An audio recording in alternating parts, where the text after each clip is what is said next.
जय भीम, जय विज्ञान, जय संविधान। साथियों, आप देख रहे हैं ओपन योर माइंड। आज हम चर्चा करेंगे गर्व से कहो हम शूद्र हैं और पुस्तक ब्राह्मणवाद का विकल्प शूद्रवाद। इस दोनों पुस्तक को पढ़ने के बाद जो मैं महसूस कर रहा हूँ कि हमें भी शूद्र होने पे अर्थात शूद्रवाद पे गर्व करना चाहिए। अगर ब्राह्मण लोग ब्राह्मणवाद पे गर्व करते हैं तो हम क्यों नहीं कर सकते हैं, और उसके कुछ तर्क भी हैं जो सही है। आप जानते हैं कि मनुस्मृति में लिखा गया है कि ब्राह्मण, क्षत्रिय, वैश्य और शूद्र चार वर्ण होते हैं। इन वर्णों को मनुस्मृति में ब्रह्मा के मुख के द्वारा ब्राह्मण की उत्पत्ति को दिखाया गया है, उनके बाजू के द्वारा क्षत्रिय को दिखाया गया है, पेट के द्वारा वैश्य को और पैर से शूद्र की उत्पत्ति को दिखाया गया है। ठीक है, हम मान लेते हैं अगर इसको, तो ब्राह्मण, क्षत्रिय, वैश्य और शूद्र आप ऊपर के क्रम से देखते हैं, लेकिन मैं ब्राह्मण को नीचे, उसके बाद क्षत्रिय, उसके बाद वैश्य और उस सबसे ऊपर शूद्र को मैं लेता हूँ। उसका मैं कुछ तर्क आपके बीच रखने जा रहा हूँ। आप सोचिए कि सभी जन्म से ब्राह्मण है, जैसा कि लोग कहते भी हैं। तो ब्राह्मण का काम जस्ट बचपन में जस्ट बच्चों के जैसे होता है। जिस तरह से हर एक बच्चा का एक नेचर होता है कि वह लोभी होता है। उसे अगर एक खिलौना दे दिया जाए तो वो बहुत खुश हो जाता है, दो खिलौना दे दिया जाए फिर भी खुश होता है, और वो अगर किसी और बच्चे को उससे खिलौना मांगे तो नहीं देता है। अर्थात यह एक ब्राह्मण मीन्स बचपना। आप वीकेंड से कह सकते हैं कि ब्राह्मण एक बचपना है। उसके बाद जब लोग बड़ा होता है तो फिर उस बच्चे में थोड़ी ताकत आती है। ताकत मीन्स क्षत्रिय का आप गुण देख सकते हैं।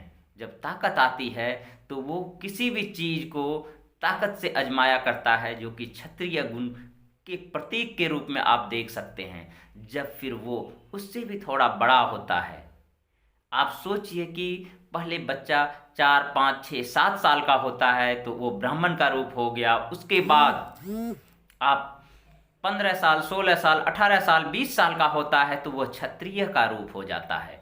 तो क्षत्रिय के बाद हम फिर बात करेंगे वैश्य के ऊपर। जब धीरे धीरे उन्हें पता चलता है कि हमारे ऊपर जिम्मेवारियां आने वाली है, तो फिर वो क्षत्रिय अर्थात कार्य करने के लिए सोचता है।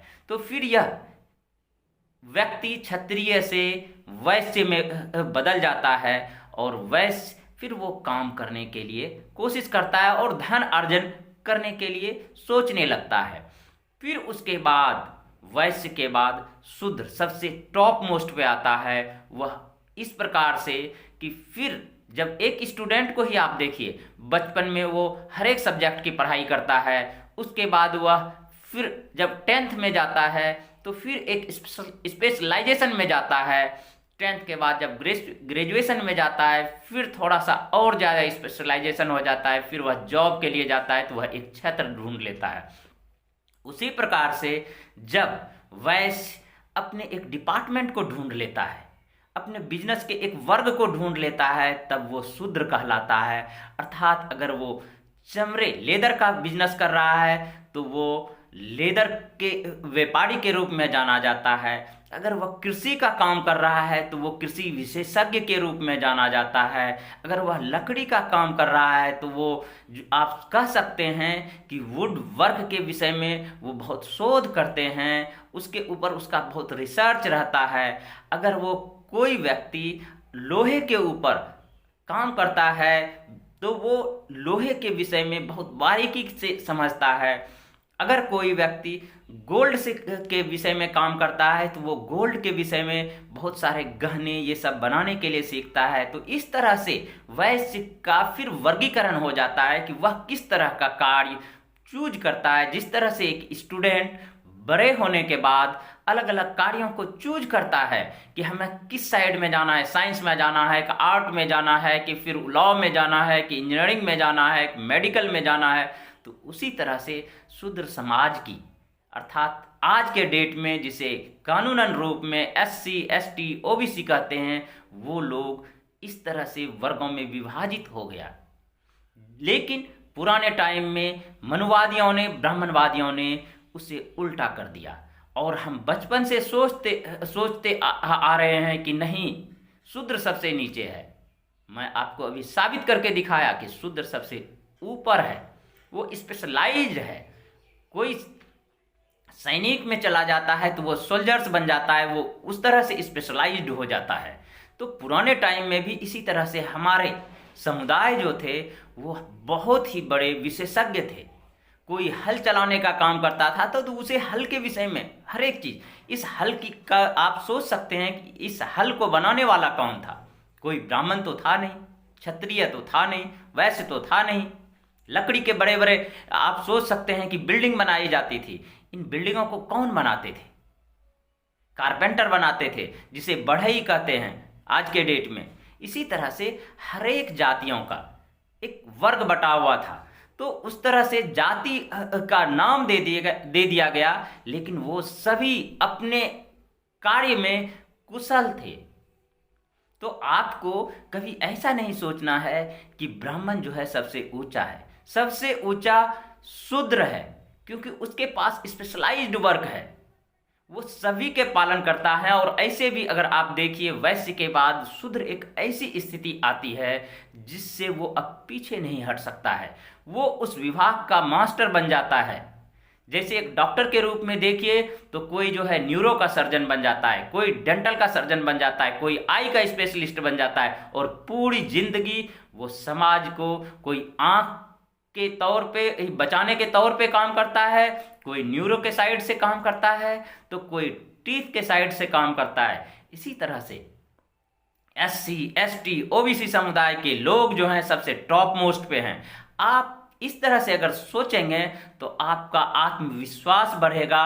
और ये कोई गलत सोच नहीं है, ये बिल्कुल सही है और आपको सोचना चाहिए। हमें अपने कार्य पे भरोसा करना चाहिए, और कर्म प्रधान देश भी है तो हमें क्यों नहीं अपने कर्म पे भरोसा करना चाहिए। हम किसी से भीख नहीं मांग रहे हैं। जिस तरह से मनुवादी लोग जो हैं हर समय दिखाया जाता है टीवी में हर जगह कि भिक्षाम देही भिक्षाम देही। क्यों भाई? शूद्र का काम है कर्म करना, और कर्म से जो फल मिलता है अर्थात उससे जो हमें आमदनी मिलती है उससे जीवन यापन करना। अगर शूद्र काम करना बंद कर दे तो ये दुनिया ही बंद हो जाएगी। आप सोचिए, अगर एक डॉक्टर जो सारे चीज का अलग अलग स्पेशलाइज्ड है, अगर वो अपनी दुकानें बंद कर दे तो कितनी त्राहिमाम मच जाएगा। दुनिया खत्म हो जाएगी, हम चैन से नहीं जी पाएंगे। तो सभी शूद्रों अर्थात आज के युग में SC ST OBC को अपने ऊपर गर्व करना चाहिए, क्योंकि वो कोई कृषि साइंटिस्ट है, एग्रीकल्चर साइंस है, कोई लेदर साइंटिस्ट है, कोई ऑयल साइंटिस्ट है, कोई जो मिल्क का काम करता है वो मिल्क का साइंटिस्ट है, जो हलवाई का काम करता है वो आप सोच सकते हैं कि वो मिठाई का साइंटिस्ट है।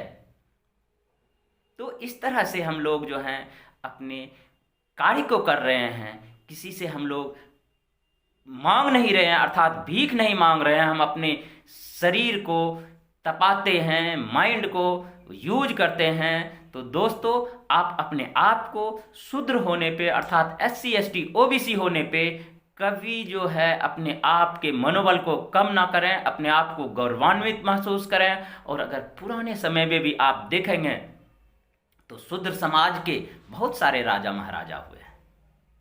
तो आप देखेंगे कि हर एक जगह आज के डेट में देखिए प्रेसिडेंट हमारे कौन हैं, ये भी शूद्र समाज से बिलोंग करते हैं। उन्होंने मेहनत की और वहां तक पहुंचा। आप नॉर्मली पुनः मैं लास्ट में कंक्लूजन करते हुए कह रहा हूं कि अगर ब्राह्मण, क्षत्रिय, वैश्य और शूद्र को देखा जाए तो ब्राह्मण मनुष्य के प्रथम आप कह सकते हैं फर्स्ट स्टेज है लालचपन। उसके बाद ताकत क्षत्रिय का प्रतीक है। उसके बाद वैश्य मतलब कमाई करने का एक स्कोप ढूंढना है कि हमें किस तरह। और उसके बाद जो शूद्र सबसे ऊपर है वो स्पेशलाइज्ड है अपने क्षेत्र में।